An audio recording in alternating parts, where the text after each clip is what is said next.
मैं अभी इसके बाद मुकुंद सोनटक्के जी से बात करते हैं, विनंती करता हूँ कि 2 मिनट में अपनी बात करें। धन्यवाद। आज या सद्भावनेच्या कार्यक्रमाला उपस्थित असणारे सर्व ज्येष्ठ आणि श्रेष्ठ मान्यवर बंधू आणि भगिनींनो, आत्ताच वाबळे महाराज आले, त्यांचं देखील सर्वांच्या वतीनं स्वागत करतो, त्यांना धन्यवाद देतो. काय त्यांचं स्वागत करा. खरं तर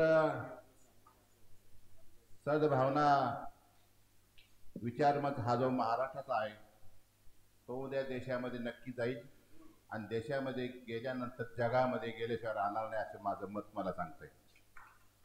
खरं तर वैराने वैर वाटतं, प्रेमाने प्रेम वाटतं.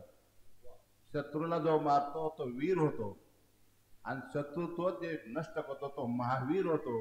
असे महावीर असणारे आपण माणसं आहात.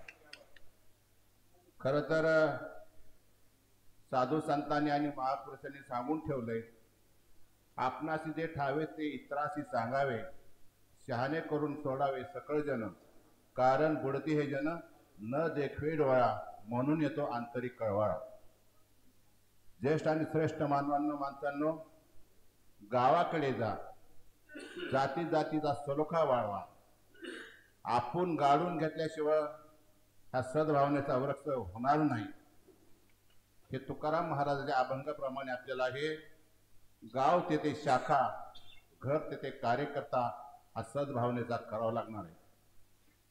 आसमान में तारे बहुत है, आसमान में तारे बहुत है, लेकिन चांद जैसा कोई नहीं.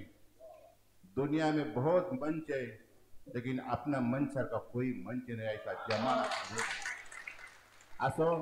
बरंच काही बोलता येईल, बोलण्यापेक्षा काम करावं आणि माणसाला माणूस जोडून जास्तीत जास्त हा मंच मोठा करावा अशी आपण सर्वांना विनंती करतो. आम्ही त्यासाठी रात्रंदिवस प्रयत्न करण्याचा प्रयत्न करू आणि पहिलं संमेलन अहमदनगरमध्ये किंवा श्रीगोंद्यामध्ये द्यावं असं मी आग्रहात एक ठराव करतो. थांबतो. धन्यवाद. धन्यवाद. धन्यवाद. फारच चांगली प्रस्तावना मांडली आहे. आता आपल्याकडे फक्त 8 मिनिटं आहे आणि 3 लोक मला वाटतं बोलणार आहे.